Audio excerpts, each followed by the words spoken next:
Hello students, welcome to the Krishna classes. आज से हम केमिस्ट्री का नया टॉपिक ले रहे हैं जो 12th का टॉपिक है सॉल्यूशन। इससे पहले वाले वीडियोस में हमने 11th का टॉपिक लिया था मोर कॉन्सेप्ट, जो कि कंटिन्यू रहेगा।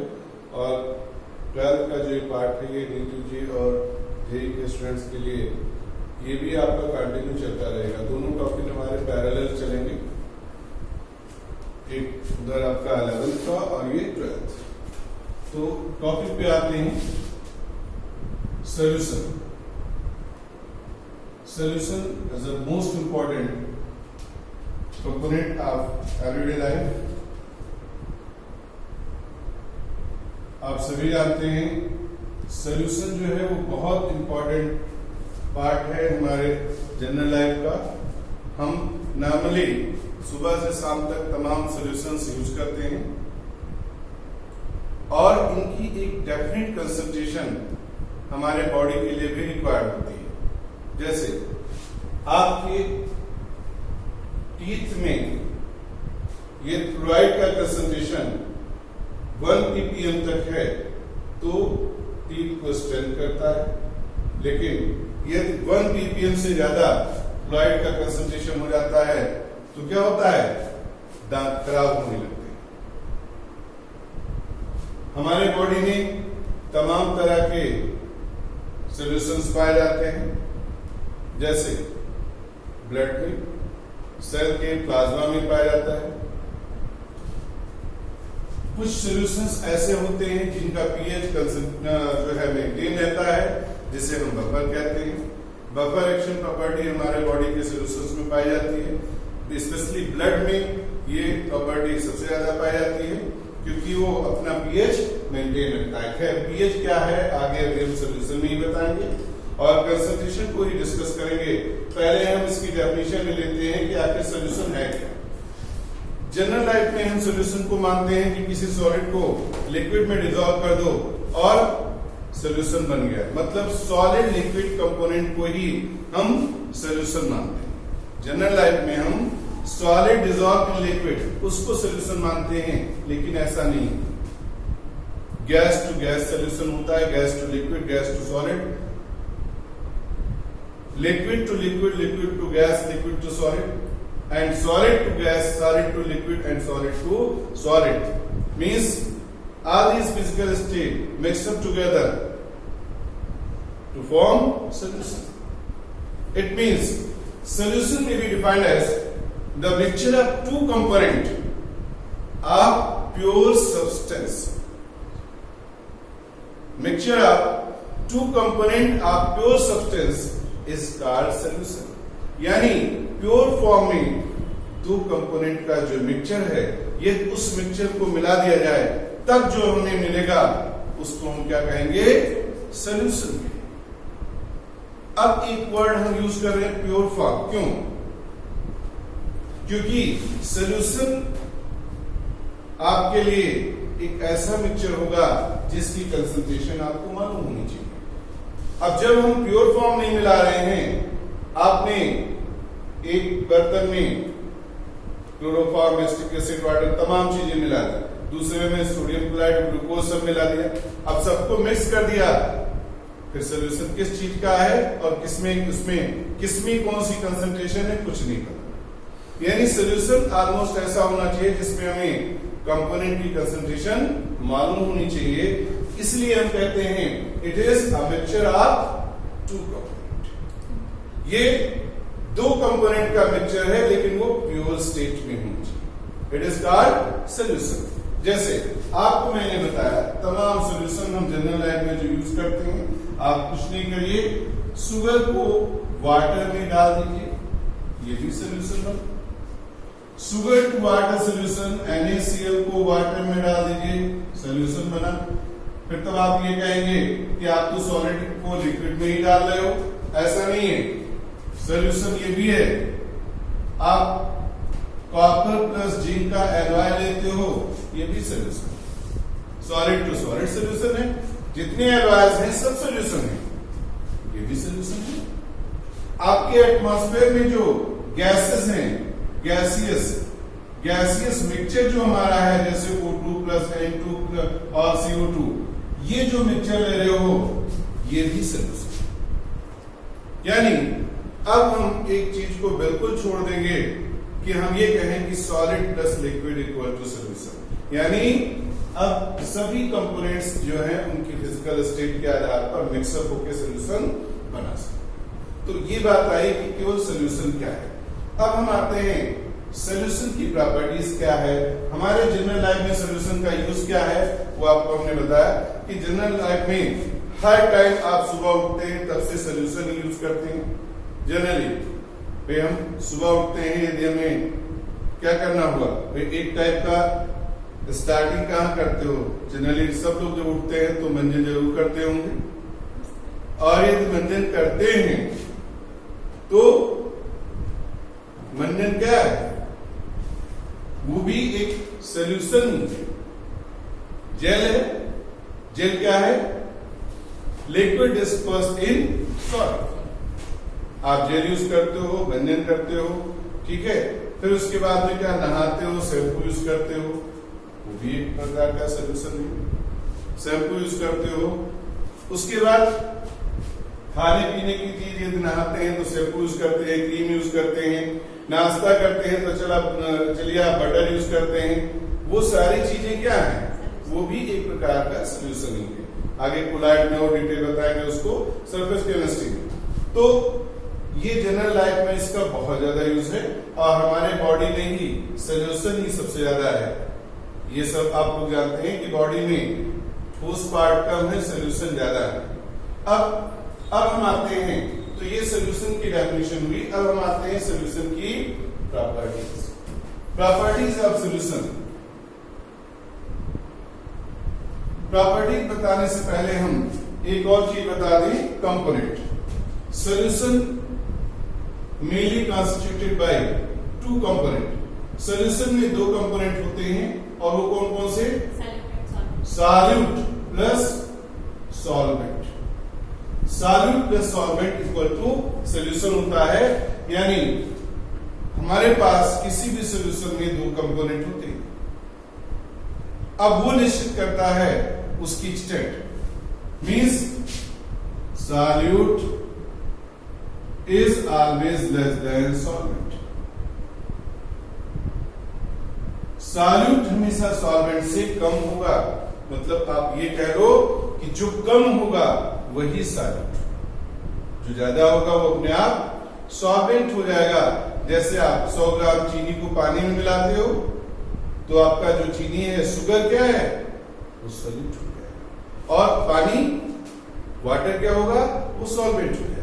लेकिन वही चीज है कि एक बोरा चीनी में यदि आप 1 गिलास पानी डाल दो तो चीनी ही आपका सॉल्वेंट हो जाएगा, सॉल्यूट वाटर हो जाएगा। तो ये निश्चित नहीं है कि फिजिकल स्टेट क्या होगी, बट ये क्लियर है कि जो कम होगा, एक्सटेंट जिसकी कम होगी, वो सॉल्यूट। अब हम आते हैं इनकी प्रॉपर्टीज।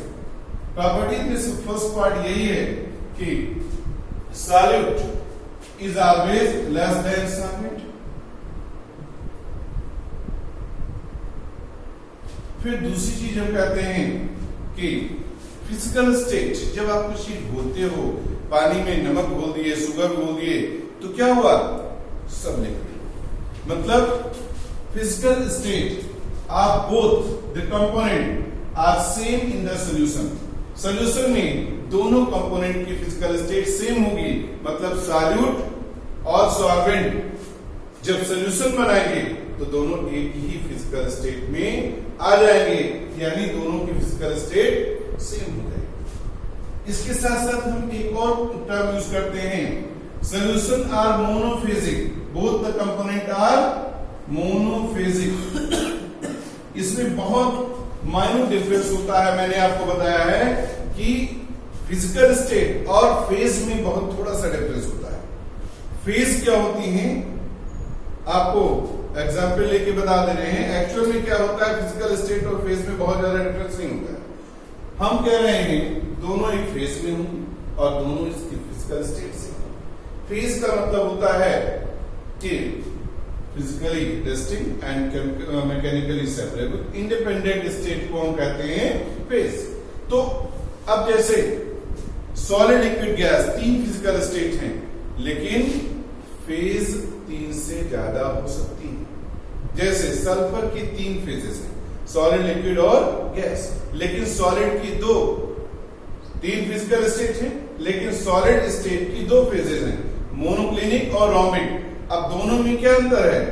दोनों फिजिकली डिस्टिंक्ट है और दोनों को मैकेनिकली सेपरेट किया जा सकता है, वो मैकेनिकली सेपरेबल है। तो अब ये ऐसी फिजिकल स्टेट हैं, सेम फिजिकल स्टेट यदि हैं और उनको मैकेनिकली सेपरेट किया जा सकता है तो वो फेजेस हो गए। तो ये हो जाएगी आपकी मोनोफेजेस। Component do not loses their identity in the solution. Component अपनी आइडेंटिटी लूज नहीं करेगा। ऐसा नहीं कि वाटर को आपने डिसॉल्व कर दिया तो शुगर को आपने वाटर में डिसॉल्व कर दिया तो अपनी आइडेंटिटी नहीं, वो अपनी आइडेंटिटी मेंटेन करेगा। Component do not lose their identity in the solution. Solute और सॉल्वेंट अपनी अपनी आइडेंटिटी को मेंटेन करेगा। सॉल्यूट की अपनी आइडेंटिटी होगी और सॉल्वेंट की अपनी आइडेंटिटी होगी। अब इसका मतलब क्या है? आइडेंटिटी का मतलब होता है कि वो अपने ही मॉलिक्यूलर फॉर्म में रहेंगे, वो होती है उनकी आइडेंटिटी।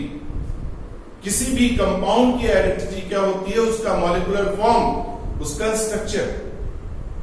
ग्लूकोज आपने डाला है तो C6H12 वो 6 के फॉर्म में ही रहेगा, तब तक उसकी आइडेंटिटी बनी है। और यदि वो माइन्यूट छोटे छोटे पार्ट में टूट जाता है तो उसकी आइडेंटिटी नहीं होगी, यानी उसकी आइडेंटिटी तब तक होगी जब तक वो अपने फॉर्म में बना रहेगा। Means component do not lose their identity in the solution. Solution में कोई भी कंपोनेंट अपनी आइडेंटिटी लूज नहीं करता है, मतलब अपने ही मॉलिक्यूलर फॉर्म में बना रहेगा। और ये पॉइंट और क्लियर हो जाएगा फिफ्थ पॉइंट से।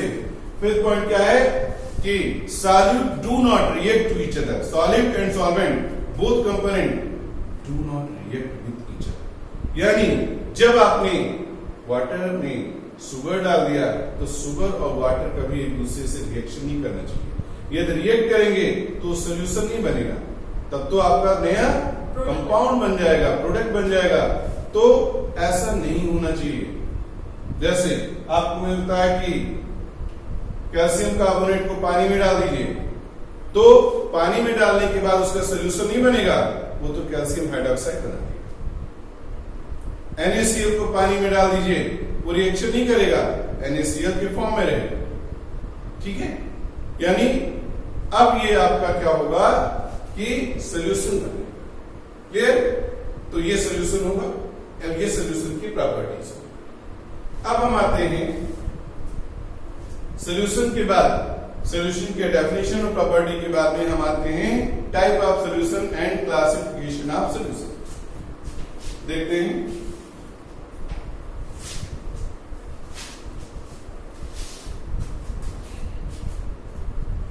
Classification.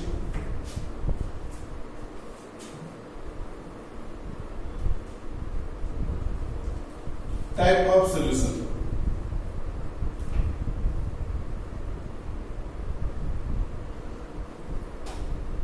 Type of solutions.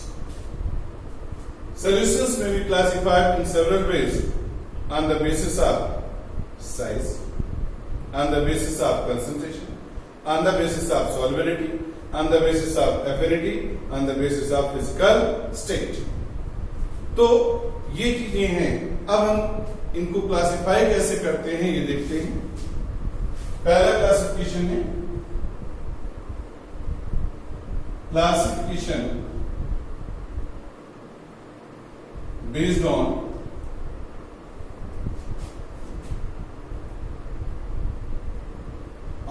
size।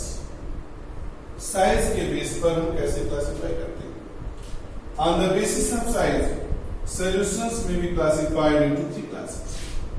Size के आधार पर सॉल्यूशन तीन क्लास में डिवाइड किए गए हैं। कौन कौन से?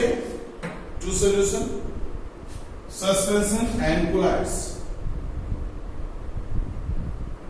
True solution,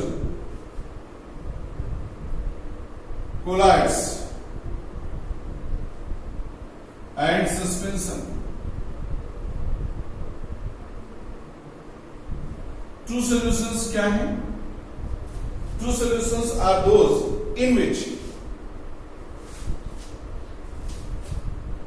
solute particle cannot be observed by naked eyes or microscope। solute particle की साइज इतनी छोटी हो कि ना वो माइक्रोस्कोप से दिखे हमें और ना ही naked eyes से दिखे, तो उसको हम क्या कहेंगे? True solution. अब ऐसे कैसे हम समझ जाएं? मीन्स यदि इसके पार्टिकल की साइज 1 नैनोमीटर से कम हो, साइज क्या हो? लेस देन 1 नैनोमीटर हो, तो उसे हम क्या बोलेंगे? True solution. अब आते हैं सस्पेंशन या कोलाइड्स। कोलाइड में क्या होगा?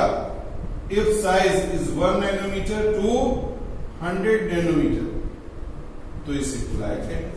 कोलाइड में क्या होता है? इसको नेकेड आई से हम नहीं दे सकते, लेकिन माइक्रोस्कोप से ऑब्जर्व कर सकते हैं। सस्पेंशन यानी more than 100 nanometre, more than 100 nanometre है जिसकी साइज है, तो ये सस्पेंशन होगा।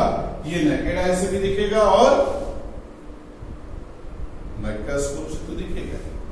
तो अब तीनों में क्या है? जैसे ट्रू सॉल्यूशन का एग्जांपल लेते हैं।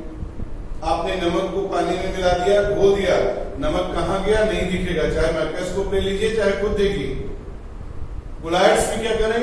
स्टार्च का सॉल्यूशन ले लो, धुंधला दिखेगा, माइक्रोस्कोप से दिखेगा और नेकेड आई से नहीं दिखेगा। लेकिन ऑयल को वाटर में मिला दीजिए, दोनों चीजें दिखेंगी। ऑयल वाटर का सॉल्यूशन पूरा पूरा दिखेगा, इसको कहेंगे सस्पेंशन। क्लियर? तीनों एग्जांपल समझ में आ गए। अब आते हैं दूसरा, सेकंड क्लासिफिकेशन लेते हैं। क्लासिफिकेशन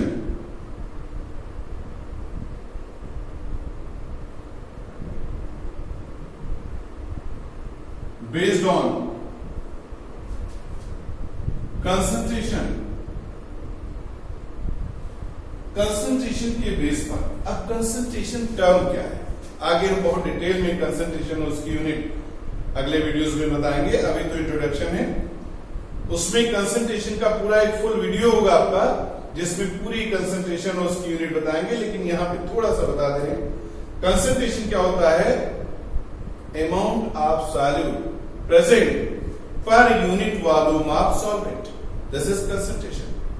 कितना अमाउंट है? वो ग्राम पर लीटर हो सकता है, मिलीलीटर हो सकता है।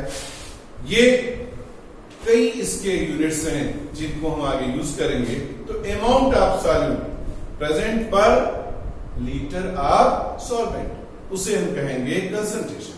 अब कंसंट्रेशन बेस पर हम इसको डिवाइड करते हैं 4 क्लास। कौन कौन सी? डाइल्यूट सॉल्यूशन, हम यहां ज्यादा लिख नहीं रहे हैं, इंट्रोडक्शन है, आप नोट करते रहिए जो भी जरूरत की चीजें हो, और फिर हम आगे जो इंपॉर्टेंट टॉपिक है यूनिट्स वगैरह उसमें हम सारी चीजें बताएंगे।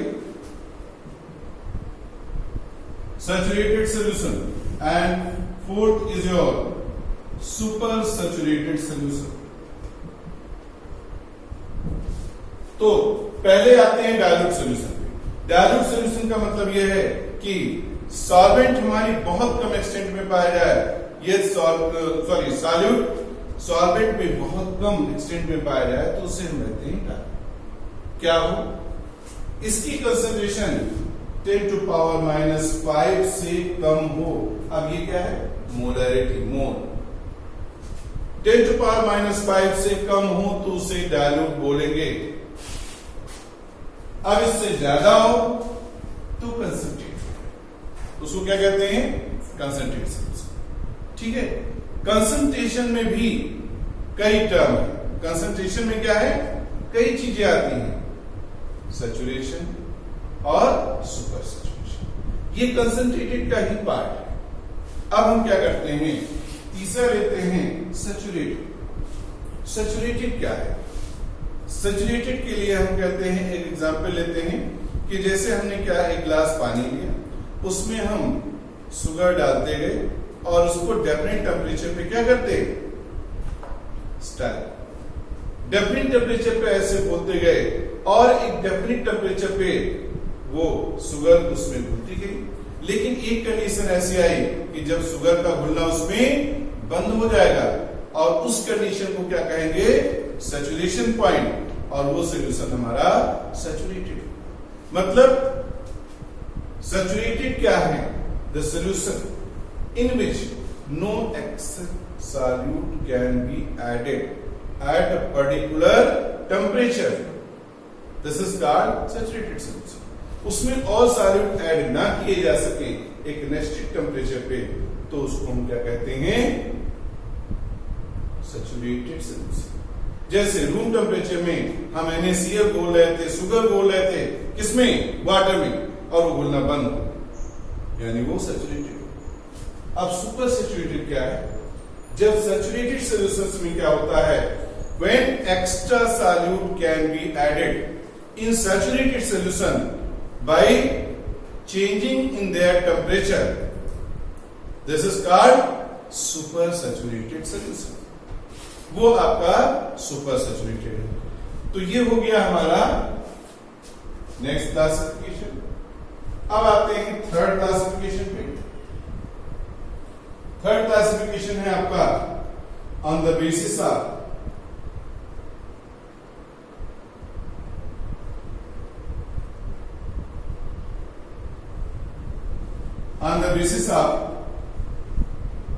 affinity of components। कंपोनेंट की एफिनिटी क्या है?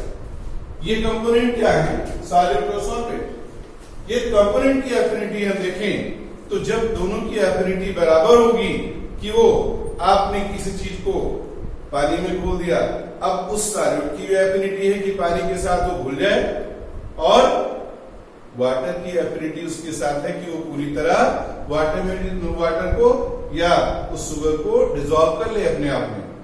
तो एफिनिटी इसको कहते हैं।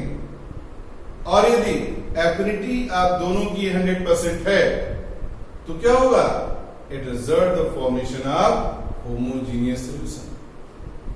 होमोजीनियस सॉल्यूशन कैसे बनते हैं? तो पहला आपका इसका होगा homogeneous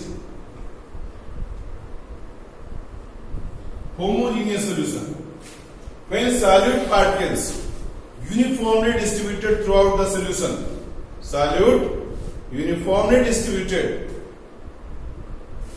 throughout the solution gives homogeneous solution। और ये कब मिलेंगे, जब हमारे सॉल्यूट और सॉल्वेंट की एफिनिटी 100% हो। 100% का मतलब यहां एफिनिटी का मतलब क्या होता है, आप लोगों ने पढ़ा होगा, जो 11th क्लास है, 11th क्लास में इलेक्ट्रॉन एफिनिटी पढ़ाई जाती है।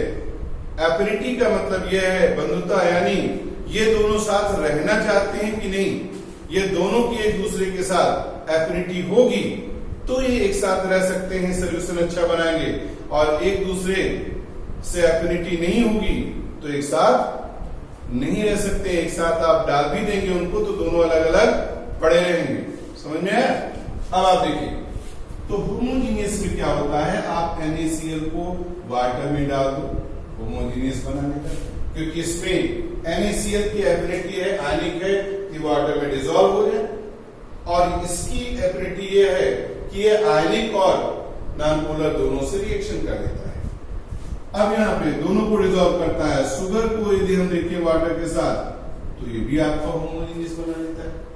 वहीं पे हमारा हेटेरोजीनियस है।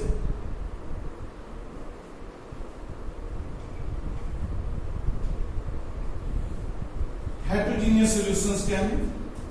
When solid particles are not uniformly distributed throughout the solution are called heterogeneous। जब solid particle पूरे सॉल्यूशन में यूनिफॉर्म डिस्ट्रीब्यूशन ना शो करे तो उसे कहते हैं हेट्रोजीनियस सॉल्यूशन। अब ये कब है? जब दोनों की एफिनिटी सेम नहीं होती है। तो आपका क्या होगा? आपने ऑयल को वाटर में डिसॉल्व किया, ऑयल को वाटर में डाल दिया, वाटर अलग है और ऑयल अलग है, क्योंकि दोनों में एफिनिटी सेम नहीं है। और जब तक दोनों की एफिनिटी सेम नहीं होगी, वो ऐसे ही अलग अलग दोनों कंपोनेंट एक सॉल्यूशन में होते हुए भी एक साथ नहीं होंगे।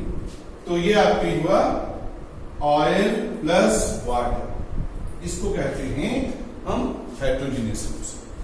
तो ये क्लासिफिकेशन तीसरा हुआ। अब अगली क्लासिफिकेशन पे आते हैं। अगला क्लासिफिकेशन है classification based on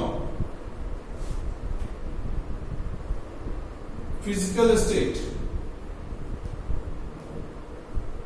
physical state of component.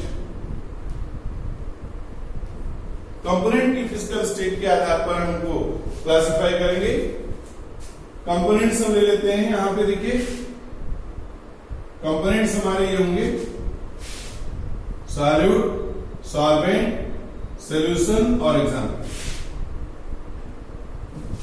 Solute होंगे, सॉल्वेंट होंगे, सॉल्यूशन क्या होगा और एग्जाम्पल। चलिए हम वन बाय वन इसको लेते हैं। सॉल्यूट लेते हैं गैस, लिक्विड और सॉलिड। इसका सॉल्यूशन लेते हैं गैस, मतलब सॉल्वेंट हमने गैस ही लिया और ऐसा किया तो ज्यादा कौन है? गैस, यानी सॉल्यूशन का नाम होगा, इस पूरे सॉल्यूशन का, तीनों टाइप के सॉल्यूशन का नाम होगा गैसियस सॉल्यूशन। ये गैसियस सॉल्यूशन होगा। अब गैस इन गैस, एग्जाम्पल क्या होगा? Gaseous mixture. गैसियस मिक्सचर जैसे एटमॉस्फेरिक गैसेस है। फिर हम देते हैं liquid in gas, liquid distributed in gas. अब लिक्विड डिस्ट्रीब्यूटेड इन गैस, जैसे हमने क्या किया? गैस ले लिया और उसमें लिक्विड का डिस्ट्रीब्यूशन कराया, तो गैस और लिक्विड का ये मिक्सचर होगा। अब यदि हम गैस और लिक्विड का मिक्सचर लेते हैं तो यहां पे देखिए, इसको गैसियस सॉल्यूशन कहेंगे। कोलाइडल में इसको हम और नाम देंगे। आगे यदि हम कोलाइड्स पढ़ाएंगे तो आपको और बताएंगे। अब ये हम एग्जांपल ले रहे हैं, जैसे क्लोरोफॉर्म और नाइट्रोजन, ये आपका लिक्विड में गैस का मिक्सचर है।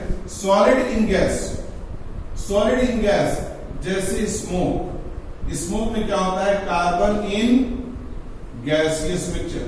गैसियस मिक्सचर में कार्बन सॉलिड होता है। धुआं आप देखिए, हाथ लगाइए तो उसमें क्या है? सॉलिड कार्बन होता है और गैस में।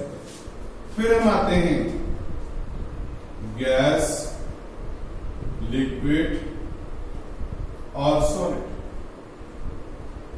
इसको हम कर देते हैं लिक्विड में, यानी सारा क्या हुआ? लिक्विड। ये तीनों लिक्विड हुए, मतलब ये सॉल्यूशन हमारा हुआ लिक्विड सॉल्यूशन। अब लिक्विड सॉल्यूशन हुआ तो gas in liquid, gas in liquid, जैसे अमोनिया गैस को वाटर में डिसॉल्व कर दिया, ये क्या होता है? ये होता है अमोनियम हाइड्रोक्साइड। जब अमोनिया को वाटर में डिसॉल्व किया जाता है तो क्या बनता है? Ammonium hydroxide. अब देखिए लिक्विड इन लिक्विड, आप दो लिक्विड का कोई भी सॉल्यूशन ले लो।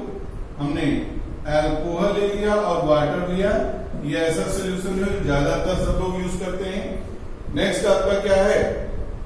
Solid in liquid, solid distributed in liquid, यानी ये आपका मोस्ट पॉपुलर सॉल्यूशन है। सॉल्यूशन के नाम पर जनरली हम जानते हैं कि लिक्विड में कोई सॉलिड मिला दो तभी सॉल्यूशन बनेगा। यानी आपने क्या किया? शुगर को मिला दिया वाटर में, NaCl को वाटर में मिला दिया, ये सॉल्यूशन हमारा जो बना वो है सॉलिड इन लिक्विड। अब हम आते हैं next, gas, liquid solid, gas in gas, sorry solid. अब हम फेज ले लेते हैं सॉलिड, गैस ऊपर ले चुके हैं इसलिए दोबारा गैस नहीं लिखते हैं। तो जब हमारा सॉल्वेंट सॉलिड है तो इस पूरे सॉल्यूशन को ही हम कहेंगे solid solution. Gas in solid, gas in solid यानी हाइड्रोजन गैस पैलेडियम के साथ है। अब जनरल एग्जांपल में कोई गैस इन सॉलिड का एग्जांपल, जनरल लाइफ में हमारे गैस इन सॉलिड क्या है?